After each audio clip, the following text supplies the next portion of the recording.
Bismillahi awwaluhu wa akhiruh.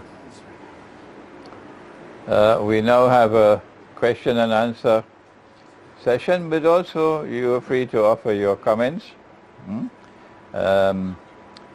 Sometimes I don't understand your British accent. So you're going to have to raise your voice, and sometimes my hearing is declining, and that's not always a bad thing. My hearing is declining now, so you might have to raise your voice for me to hear carefully. Otherwise, you can write your question and send it up. Anybody? The first one? Yeah. Cryptocurrency and permissibility for us to purchase or sell. A little bit on that, please. Okay. Can we hold that question for a little while? Let's stay with the topic. Yes. Oh, it's a beautiful topic, Bashirah. Bashirah, yeah. Ma zagal basar. Oh, mashallah. Ma zagal basar. Nabi Muhammad alayhi salatu wasalam in the Miraj. And he's there at Sidratul Muntaha. The tree, the lotus tree. And Allah says, Ma zagal basar.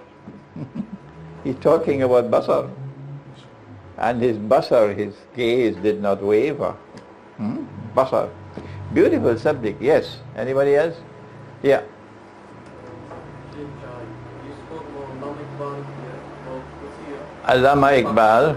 So the Pakistan ideology, he gave the ideology. I am not Pakistani. I have not studied the subject of, I only study the Quran. Go ahead. I don't know a Pakistani ideology. You have to ask somebody else to explain to you, respond to Pakistan ideology. Yeah, go ahead. I'm not in that field. Yeah. Just an example that you said he has mountains or mistakes. He has made monumental mistakes. Yes, yes, but yes, but that does not mean that I speak disrespectfully of him at all. I consider him my teacher. Yes, and I consider him to be someone, despite his mistakes, on the path of Khaidir alayhi salam. Yeah, I don't know anyone who has responded to modern Western civilization from an Islamic perspective as brilliantly as he has. Among the mistakes that Iqbal has made, and may Allah forgive him. First of all, he does not have an eschatology. You can search all of Iqbal, you will not find an eschatology.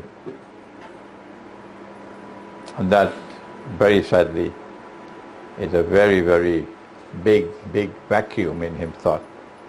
Because without an eschatology, you cannot understand what's happening in the world today. But that's not the whole story. Allah speaks in the Quran about Gog and Magog, Ya'juj and Ma'juj. So if you want to study the subject of Ya'juj and Ma'juj, or Gog and Magog, would you begin with the hadith? Huh? That's a very foolish methodology, isn't it? You disrespect the book of Allah. Huh? If you want to study the subject of Gog and Magog, you go first to the Quran. That's proper methodology. And that is what Iqbal did. And very, very, very few scholars have done it, what he did. Yes. And when you go to the Quran, you'll find about Gog and Magog that they are agents of fasad, they commit fasad. Which reminds me that On the 1st of December, I am extending an invitation to you. There is a place in Croydon called Coombs Farm. And I've just decided it here during this lecture. Now, I'm going to have an all-day seminar at Coombs Farm. Subah se sham tak. In this seminar, we'll teach Suratul Kahf of the Quran. So what I couldn't do today because of time constraint, I'll have the whole day to teach you Suratul Kahf, and I will enjoy the lecture more than you. Oh yes, Suratul Kahf, beautiful. So that is the 1st of December. I think it's a Saturday. And then 2 weeks later, that is Saturday the 15th of December, I'm going to have something more exciting. For the first time ever, I'm going to attempt, I don't know if anybody did it before me, I'm going to attempt for the first time in my life to conduct a seminar from morning to evening explaining Dajjal, the false Messiah. This is not an easy subject. A schoolboy cannot handle this subject. You have to spend a long, long time with this subject. Dajjal is not an easy subject. But that will not be in London, that will be in Birmingham. But Birmingham is only 2 hours away. Okay? Yeah. So, 1st of December, remember I've sent you the invitation. And you go to my website, imranhosein.org, and you see there. Or you can go to YouTube, I put it on there. 1st of December at Coombs Farm in Croydon, explaining Suratul Kahf of the Quran, an all-day seminar. And then on the 15th of December in Birmingham, explaining Dajjal, the false Messiah. Gog and Magog are agents of fasad. That's what the Quran says. Inna Ya'juj wa Ma'juj mufsiduna fil ard. As a consequence, they have to be human beings. I don't have the time now to do all the homework for you. They have to be human beings. Yes. But number two, not only are they wicked, not only they commit fasad, they are destructive forces, but they are so powerful that even Zulkarnain cannot destroy them. He can only put a barrier to protect them. So when these people are released into the world, they're going to take over the world. It's going to be the world order of Gog and Magog.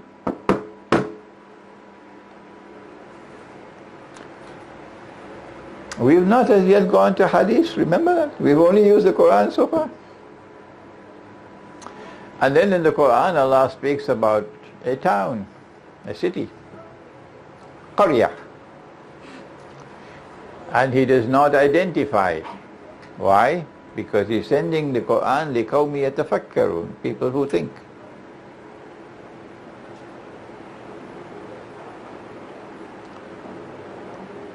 And He destroyed the town or the city. Then He expelled the people. And then He placed a ban on them that they could never return to reclaim this city as their own. No. Until Gog and Magog are released,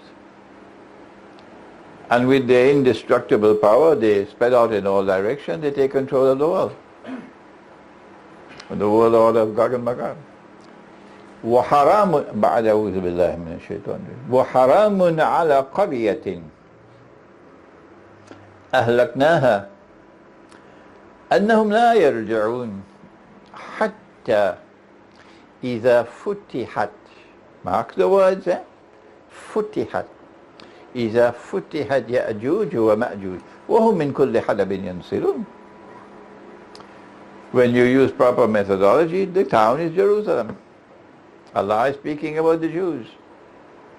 That He destroyed Jerusalem, He expelled the Jews, and then He placed a ban on them. They could never return. For 2,000 years they could never return. And then suddenly They come back and they reclaim Jerusalem as their own. We must ask, what is the explanation? If you are content to eat your biryani and go home and sleep, you're a schoolboy. What is the explanation? You're not a scholar as yet. Huh? What is it that explains this? Iqbal, in a absolutely magnificent display of internal, intuitive, spiritual insight, basar, like no other scholar in the world of Islam, with the possible exception of one who was called Badi'u Zaman, Said Nursi, from Turkey. Iqbal responded to the Bolshevik revolution in 1917. And the First World War was just coming to an end. And the British Army had just liberated Jerusalem. And General Allenby had declared, today the Crusades are over. And that tickled Iqbal's intellect. And then he declared, with this absolutely astonishing couplet in Urdu, incomparable, indicating that he had penetrated the very heart of the subject. खुल गए याजूज और माजूज के लश्कर तमाम. My pronunciation not too bad. खुल गए याजूज और माजूज के लश्कर तमाम. लश्कर तमाम. Notice the ayah ends, وحرام على قرية أهلكناها أنهم لا يرجعون حتى إذا فتحت يأجوج ومأجوج وهم من كل حدب ينسلون. That they will not, the people will not come back to this town to reclaim it as their own until Gog and Magog are released, and they spread out in all directions. Yansilun. Mark the word Yansilun. Have you done it? खुल गए याजूज और माजूज के लश्कर तमाम. चश्म मुस्लिम देख ले तफसीर हर्फ यंसिलून. The gaze of Islamic scholarship must now be directed to that passage in the Quran, in Surah Al-Anbiya, which ends with the word Yansirun. No scholar, none, no scholar in the contemporary world of Islam did what Iqbal did. He captured the very heart of the subject, as no one else did. But now I have to say to him when I meet him, inshallah, Dr. Iqbal, can you explain to me how come after this dazzling display of basar, an accurate explanation of the contemporary reality in the world from the Quran, you never uttered another word on this subject after this? Bas ye aur kuch nahi. I'm going to have to ask him. I'm sorry I'm going to have to ask him. Is it because if you had proceeded, you'll never become doctor? If you had proceeded, you'd never become Sir Muhammad Iqbal? These are not nice words to utter. No. But this seems to be the reality. That after this, he never uttered a single word on the subject. He never wrote on it. He never spoke on it. Nothing. He's totally silent. That is indefensible. Absolutely indefensible. It's a mountain of a question mark. The only scholar, the only one. Nobody else, not at Azhar University, most certainly not, only Iqbal. Absolutely correct. I can go on to other things that he did. But this is enough one. I have a small booklet at the back entitled Iqbal and Pakistan's Moment of Truth. So I suggest you read that. Yeah, next question. Yeah. From Quran we know that angels can take the form of a man. Can you teach us? Can you hear him? I speak over that. From the Quran we know that angels, they can take the form of a man. An angel can take the form of a human being, yes. But when the angels visited Hazrat Ibrahim alayhi salam, could Hazrat Khaidir alayhi salam, could he also be an angel who took form of a man?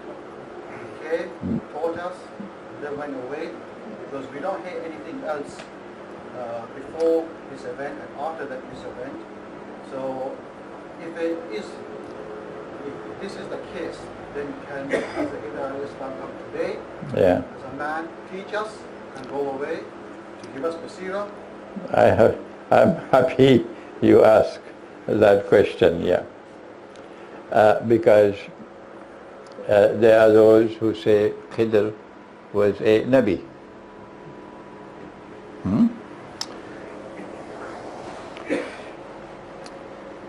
It is the quality of the truly learned,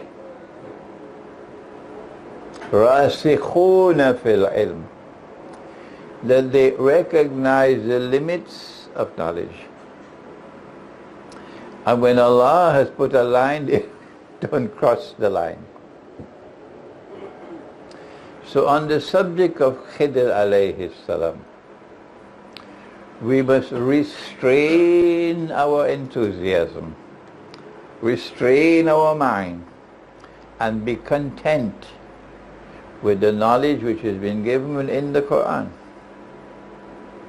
And the Quran does not tell us anything more than what I have said to you. But when we have the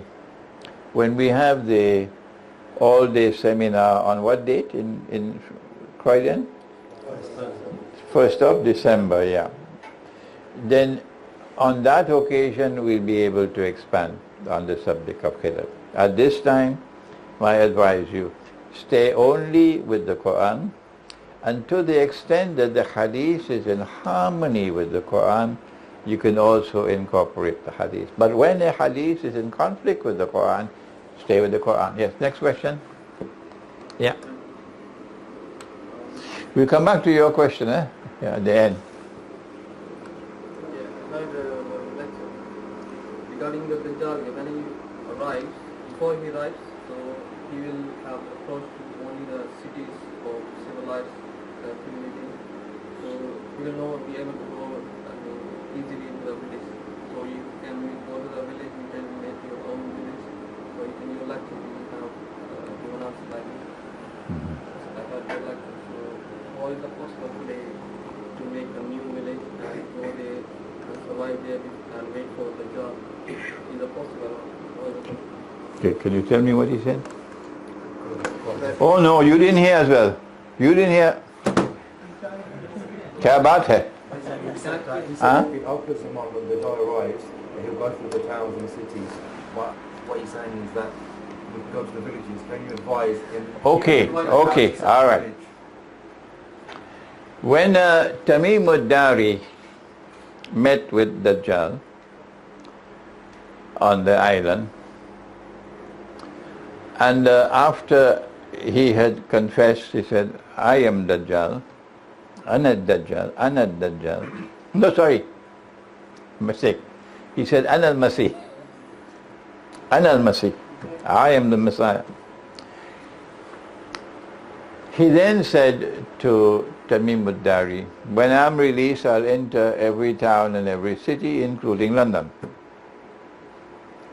Did you hear that? I will enter every town and every city. But I'll not be allowed to enter Mecca and Medina. Oh, but Dajjal is in Mecca now. Oh, yes. He's most certainly in Mecca. You can see evidence of Dajjal all over. His footprints are scattered all over Mecca. The implication is that when Dajjal is released, a shadow will come over the world. This is the greatest fitna that mankind will experience from the time of Adam alayhi salam to the last day. This is a monumentally important event in human history, the likes of which nothing else can compare. When Dajjal is released, a shadow will come upon the world. And that shadow will remain until Dajjal emerges in human form. Then the shadow will disappear and you see the real man. This is what Allah is saying in Surah Al-Mursalat of the Quran. But remember, when we interpret the Quran, we must always say, Allahu Alam. Allah knows best. Because only Allah can confirm whether we are right or wrong. Intaliku, proceed. Let the historical process now proceed. Intaliku ila zillin. Zill is a shadow. Proceed to a shadow which will now come upon the wall. Zi salasi shu'ab. And this shadow will emerge in three parts, three stages. And when the three stages have ended, then the shadow disappears and the real person comes. My interpretation, and you find it in my book entitled Surah Al-Kahf in the Modern Age, there's a chapter in that book which I should not have had to write. My teacher should have written that chapter, yes. The chapter is entitled The Quran and Time. The Quran and Time. And I confess I am not qualified to write on that chapter. No, I am a schoolboy. Me, I'm just a schoolboy compared to my teacher, Maulana Dr. Muhammad Fadlur Rahman Ansari. If he had written that chapter, subhanallah, the Quran and Time. But he's no longer here. So we have to do whatever we can. So in that book, Surah Al-Kahf in the Modern Age, you will find this chapter entitled The Quran and Time, in which you see Imran struggling to make an effort to explain the subject. But when Dajjal is released, he lives on earth for 40 days. Yawmun kasana. A day which will be like a year. Yawmun kashahr. A day which will be like a month. Yawmun kajum'ah. A day which will be like a week. Wasairu ayyamihi ka ayyamikum. And all his days, meaning all the rest of his days, like your days. So 3 stages of the life of Dajjal before his day is like our day. When his day is like our day, he will be in our world, meaning our world of space and time. Zaman or Makan, space and time. But prior to that, he is not in our world of space and time, but he's here on earth. You can't see him. Are there angels in this room? Of course. Can you see them? No. Are there jinn in this room? Of course. Can you see them? No. Dajjal is here in this world. Can you see him? No. So during this period of time, when the shadow is here on the earth, Dajjal is free to travel, to penetrate, to do all he wants to do, but he's not in our world of space and time, so we can't see him. So he's entering every town and city, including Mecca, including Medina. He's everywhere now. He's most certainly here in London.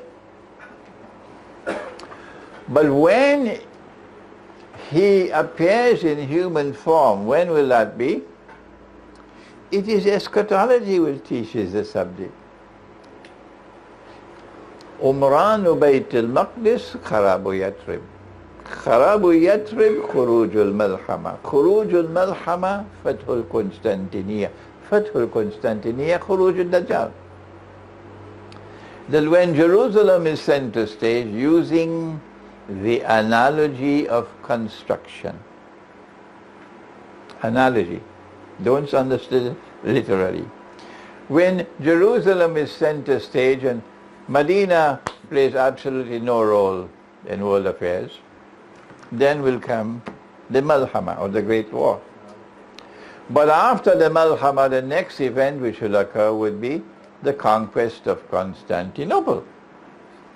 And the reason, of course, for the conquest of Constantinople, number one, so that we can return Hagia Sophia, the Orthodox Christian cathedral, which was transformed into a masjid in an act of unmatched wickedness and sinfulness, shameful thing.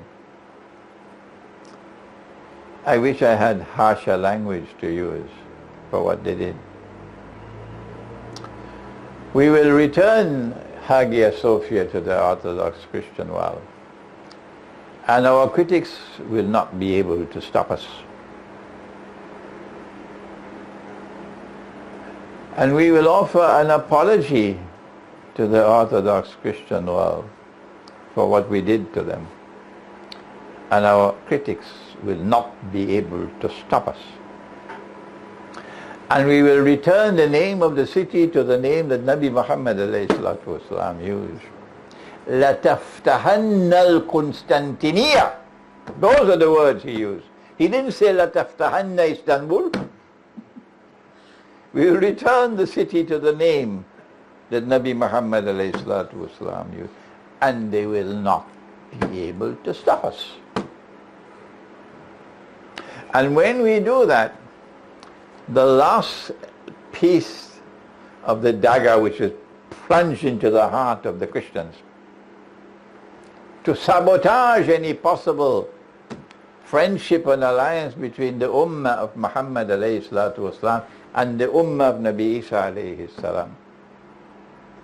That last piece of the dagger will be taken out. The blood will stop flowing. And then these people will become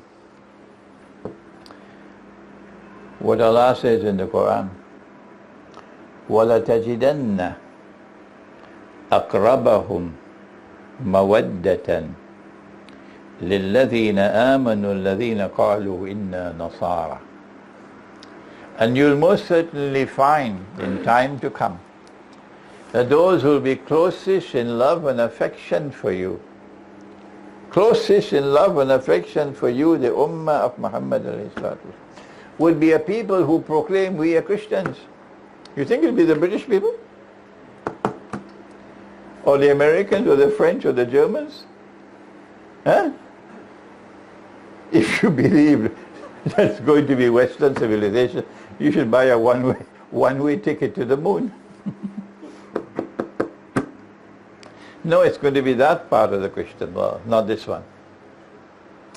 And so when we return Hagia Sophia to them, that will then cement the friendship and alliance which will emerge in Akhir Zaman. And they will become closest in love and affection for us. And guess what? It has already started.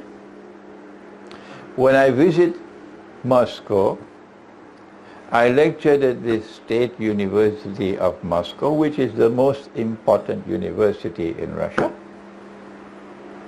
I got a reception different from Washington. Different from, I would never be invited to a university. Yeah. They received me with respect. And at the end, they treated me with affection. Yes, this is State University of Moscow. I'm saying this because there are young people here who tomorrow will be attempting to walk the same road. Don't be afraid. And when I go to Belgrade, these are the two important cities. Belgrade because that's the Balkans.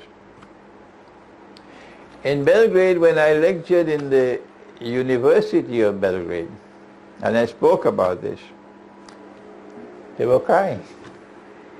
Yes, they were crying. The second reason why the conquest of Constantinople will occur after the Malhama is because it will liberate the Bosphorus, which is today under the control of NATO. So long as Turkey is a member of NATO, I don't expect Turkey to ever leave NATO. No. And until you leave NATO, you are not part of my ummah. No. So long as you are in NATO, I don't recognize you as a part of my ummah. Why? Because Allah says in the Quran, وَمَنْ يَتَوَلَّهُمْ مِنْكُمْ. You heard it? وَمَنْ يَتَوَلَّهُمْ مِنْكُمْ فَإِنَّهُ مِنْهُمْ. Whosoever turns to them from amongst you, they don't belong to you anymore, they belong to them. So we will liberate the Bosphorus, and so the Russian Navy can pass through the Bosphorus into the Mediterranean without being stopped by NATO. It is after the conquest of Constantinople, then, says Allah, send the Prophet, you'll have the khuruj of Dajjal. Dajjal will now appear in human form. It is when he appears in human form that he'll come from the east. Not now. At that time he'll come from the east. Yes, I have studied geography. They say, Sheikh Imran, you've not studied geography? At that time he'll come from the east. Okay? And it is at that time that if he tries to enter Medina, the angels will stop him. He cannot enter Mecca and Medina because the angels will stop him at that time. I'm sorry I had to take so much time to answer you. Next question? Yeah? Or if you have any comments to make, yes? With Russia and Syria almost ending the war, is that the alliance between Orthodox Christians and Muslims, do you say, is the start of the time? Did you hear? Did you hear him? I will be a bit He's saying with Russia in Syria at the moment, Yeah. do you think that's the initial stage of the Orthodox Christians that the Muslims will join the alliance? Is that the initial? If Russia had not intervened militarily in Syria, number one, Syria would have already become another Libya. Libya is today controlled by NATO. And with NATO in Libya, Egypt doesn't stand a chance. They have to attack Egypt to take the Eastern Delta. Why? Because their book says that the Holy Land extends from the river of Egypt to the river Euphrates. And the river of Egypt, every Jew knows, is the Nile. So that part of Egypt from the Nile to the Red Sea is known as the Eastern Delta. They have to take physical control of this territory. The frontiers of the state of Israel has to expand to encompass this part of Egypt. Otherwise, when Dajjal declares Anal Masih, no Jew will accept him. So there is an attack coming on Egypt. Oh yes.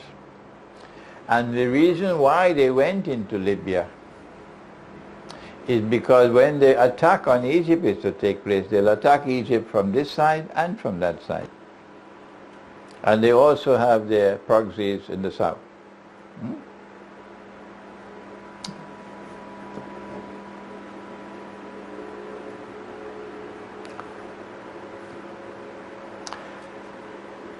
If Syria had become another Libya,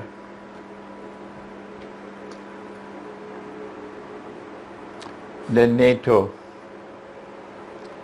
would have control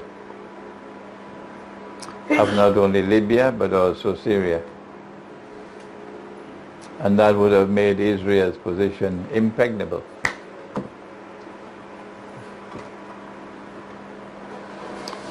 If Russia had not intervened in Syria, not only would Syria have become another Libya, but more than that, they would have put a so-called Islamic regime in Syria, although it will be under control by the NATO. And this Islamic regime would have declared Khilafah and would have been shouting from the mountaintops, "You're going to cut the throats of Israel." This is what Israel wants. Israel wants to be able to say to the world, if we don't wage a war, they're going to cut our throats. It's called casus bellum. So that's why they created ISIS, and they provided all the weapons and all the money and so on and all the logistics, and Turkey was a willing partner in that. So that they could put a so-called Islamic regime in Syria, which will raise the profile of Islam as an aggressor, waiting to cut the throats of Israel, in order to provide a pretext, an excuse, to wage the great war which everybody knows Israel has to wage in order to expand the territorial frontiers of the state. Number three, if Russia had not intervened in Syria, these fellows would have, it would have been genocide for the Orthodox Christians of Syria. They tried it once with the genocide of the Armenians in the First World War, in order to sabotage any possibility of friendship and alliance between Muslims and Orthodox Christians. They then tried it a second time in Srebrenica. And they tried, Britain went to the Security Council to get a resolution that this is genocide, okay, in order to blame the entire Orthodox Christian world in the Balkans. And if that resolution had been adopted, you could say, okay, goodbye to any possibility of reconciliation, friendship and alliance in the Balkans. And now they would have tried it for the third time with the massacre and genocide of the Christians in Syria. And that would have put an end to any possibility of friendship and alliance between Orthodox Christians and Muslims, because these people know the Quran. And they know that Allah has said, وَلَتَجِدَنَّ أَقْرَبَهُمْ مَوَدَّةً لِلَّذِينَ آمَنُوا الَّذِينَ قَالُوا إِنَّ النَّصَارَى, and they're listening to me. So this is why we say, we thank Allah that Russia intervened in Syria. But there's much more I can say on this subject. I don't want to take up your time. There's much more I can say on this subject. Next question. Yeah. Walaikum salam. Thank you very much. Just looking at the Quran in Surah Shams, Allah subhanahu wa ta'ala makes six of his great creation, which is the sun, the moon, and the daylight and the darkness, and then the heavens and the earth, and then Allah make an oath of the soul of mankind, is the nafs. And Allah subhanahu wa ta'ala say, Allah inspired this nafs with the فألهمها فجورها وتقواها. Yeah, go ahead. أفلح من زكاها. Yeah. Can you give us your insight in relation to this topic of today? Thank you.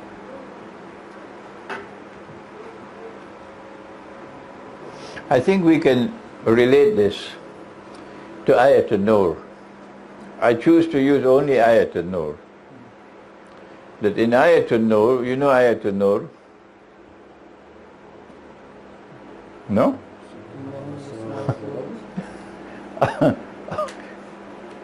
Masjid Quba is a very quiet place, eh? Allahu nuru samawati wal ard. But this takes half an hour. This ayah takes half an hour. Yeah. Allahu nuru samawati wal ard. What this ayah, we don't have the half an hour. What this ayah is saying is that you need not only faith, Iman, because it's only when you have Iman that you'll have Mishkat. Mishkat is a hollow space inside the heart, in which there is Misbah, the lamp. And Iman is Iman Billah, and that means that you must live for Allah. قُلْ إِنَّ صَلَاتِي وَنُسُكِي وَمَحْيَايَ وَمَمَاتِي لِلَّهِ رَبِّ الْعَالَمِينَ. Say verily, my prayer and my service of sacrifice and my very living and my very dying, all for you. Sab kuch, sab kuch, sab kuch. Everything is for you. But you say this with your mouth, but in your heart there's something else. In your heart you say, no, I can't say this, because if I say this, my business will collapse. If I speak like this, they put my name on a no-fly list. They say I'm a terrorist. So I have to put my tail between my leg and run for cover. Okay? When you have that faith in your heart that Allah is the Supreme and you live for Allah, you live for Him. Har hal, whatever be the consequences, I stand for you. Then when faith reaches into the heart, then the hollow space will be there, and then the lamp will be put. This is analogical, a lamp, and then there is a glass. And the question pertains to the glass. Tazkiyah. Tazkiyah. One of the functions of the Prophet sallallahu ta'ala alayhi wa sallam, liyuzakkikum, to purify you. And it was this characteristic of this great master, that all those who were around him, he was able so gently and so effortlessly to purify them, his companions, purify them. The Sufi Sheikh of yesterday, today we have different Sufi Sheikhs now. I don't want to mention what they're doing. But yesterday we used to have the authentic Sufi Sheikh. And that authentic Sufi Sheikh was like a magnet. He vibrated vibrations like a magnet. And when once you were in his company, you close to him, you could feel the vibrations. Yeah. And he would change the lives of people. Yes, with just one meeting, he would change the lives of people. This was the authentic Sufi Sheikh of yesterday. So, if you have that lamp inside of you, and you engage in tazkiyah for purifying the glass, so the glass will become clean, and then you shine and you polish the glass. Shine and polish the glass, which is zikr. And be very careful about how you relate to other people. Don't ever get this deadly virus to infect you. What is that deadly virus? The virus of superiority. That I am the chosen of the Lord God. I am Punjabi. I am Sindhi, I am Bengali, I am this, I am that, and I am superior to you. Adi? This claim to a birthright of superiority, and then you look down on other people, that they are inferior to you. I'm sorry to say this is the heart of British civilization. This is the essence of being British today. The British, I believe, were not like this before Western civilization came. Western civilization came and transformed Britain into this arrogant country. And if you have this arrogance inside you, your glass is not clean. No. Your glass is not clean. Once upon a time, Britain used to produce great sheikhs. The greatest one of all, you know, Father William Shakespeare? Yeah. If you read Merchant of Venice, I don't know anyone who has explained riba with such brilliance as William Shakespeare has done in Merchant of Venice. Yeah. So if you have this arrogance inside you, your glass is not clean. Liyuzakkikum, to purify you. But then the Quran goes beyond tazkiyah to speak about the oil. And that oil is your effort and your struggle, that the truth must be triumphant in the world. Yes, any more questions? Yeah. Yeah. Oh, you made a comment, not a question. What's the question? The Sea of Galilee. Okay, we'll postpone that for December the 1st, inshallah. So let's go to cryptocurrencies now.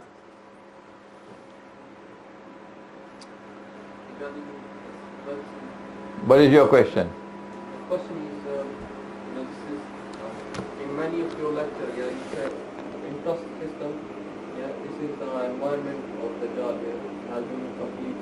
So one of the lectures you said. So today, in this country especially, many people, they very common question that mortgage, buy the house and mortgage. So most of the scholars say it's haram, but some say because it's not Islamic country, so you have problem, you can buy. And they argue what if you don't buy a mortgage, so the people who has money, if you keep buying, and after 25 years, you are on the same stage. And people who are buying 1 or 2 or 3 years, they keep buying habitually. And the poor who is renting, is just renting like Muslim. So okay. What is the solution today? On Saturday, the 15th of September, at this venue that Ashraf will tell you about, some hall, I'm going to talk on the subject of the Quran and Pakistan's economic and monetary predicament and the new Imran Khan government. In that lecture, you ask this question. Okay? Next question. Yeah. Cryptocurrency.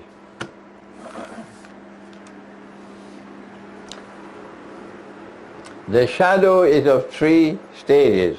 Intaliku ila zillin zi salasi shura. Which surah? Yeah, but you don't answer any more questions. Huh? I'm testing them. Surah to Mursalat. I notice the 3 stages in my book, Jerusalem in the Quran, which was written 16, 17 years ago, that the island of Tamim Udari was Britain. And I provided evidence to support it.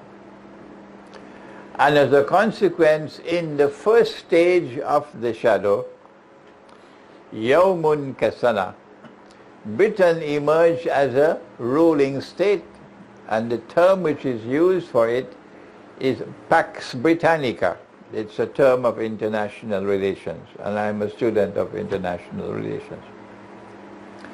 And in Pax Britannica, the sterling pound became the international currency, and London became the financial capital of the world. As a consequence, I recognized that in order to rule the world, you had to rule the world of money. Ask any Jew and he'll tell you it's correct. And then came Pax Americana, which replaced Pax Britannica. And a second monetary system emerged in which the US dollar replaced the sterling pound. And New York and Washington became the financial capital of the world. And then came the mountain of gold coming out from underneath the river Euphrates.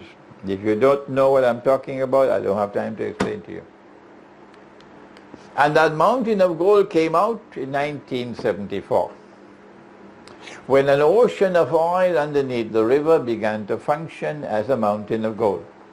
And the petrodollar was born. So Bretton Woods and the IMF gave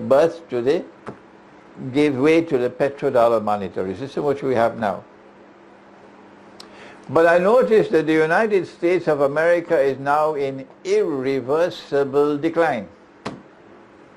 That the challenge which has come from China and Russia, supported by India and Brazil and South Africa, BRICS, that this challenge cannot be met. No, they cannot succeed. The best that they can do is to try to provoke a world war to cover up the collapse of their monetary system. And that's what they're trying to do now. But they cannot risk war with Russia unless they have a man in the White House they can trust. If Hillary Clinton had been elected president, we probably would have had the war already. But to their surprise and dismay, Trump defeated Clinton. Yes. Maybe because we made dua to Allah, please postpone the war. And the war has been postponed, yes, alhamdulillah.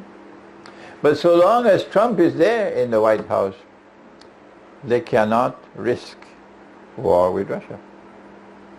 And their greatest nightmare now, is that 2 years from now, Trump may be re-elected for another 4 years. So between now and November 2020, they have to either try to get rid of him or impeach him. I don't know what else they can try. And if he's still there by November 2020, and if he wins re-election, then their greatest nightmare will come to pass. So long as he is there, they cannot risk war. So we will not have, in my opinion, I could be wrong, but they need the world war to get rid of modern Western civilization. Once that war takes place, goodbye to Britain, goodbye to France, goodbye to Germany. The modern West will not survive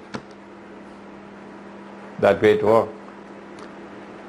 And if you take your time to read Surah Ar-Rahman of the Quran, you see in Surah Ar-Rahman that which explains the great war that's coming. But you have to do a little bit of thinking. And I have a little booklet, this is my last book, small, very small, the Quran, the Great War and the West, which we have outside. For example, سَنَفْرُغُ لَكُمْ أَيُّهَا الثَّقَلَانِ نُرْسَلُ عَلَيْكُمْ شُوَازٌ مِّن نَارٍ وَنُحَاسٌ فَلَا تَنْتَصِرَانِ. Surah Ar-Rahman. When the Great War takes place, then the world will become smaller. And the great power of the West will no longer be there. And Israel will have a chance now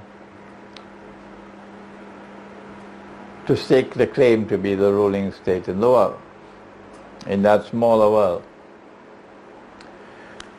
But you need a new monetary system to be consistent. Stage 1, Stage 2, Stage 3. And we know that what that monetary system will be. It will be one currency for all of mankind. It won't be paper, no. It will be in electronic money. One currency for all of mankind. And who knows? Mufti might even say that is halal.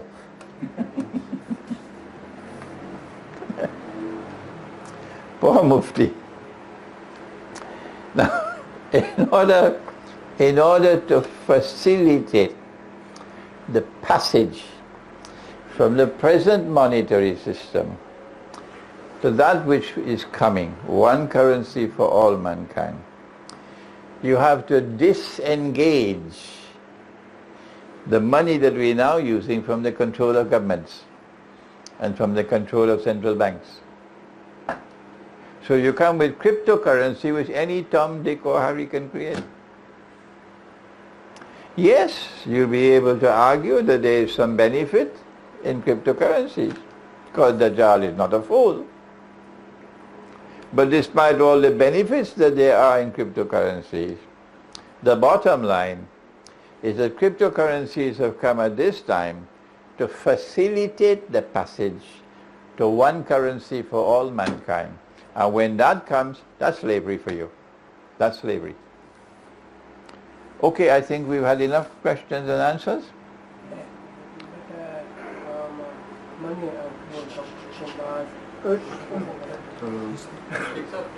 Okay. Who is in charge? Imam? Okay. The management has spoken.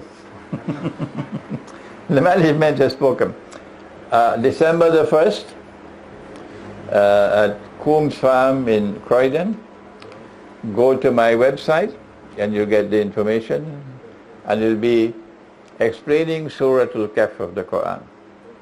And we'll be able to go back to Khaidir and speak on Khaidir longer.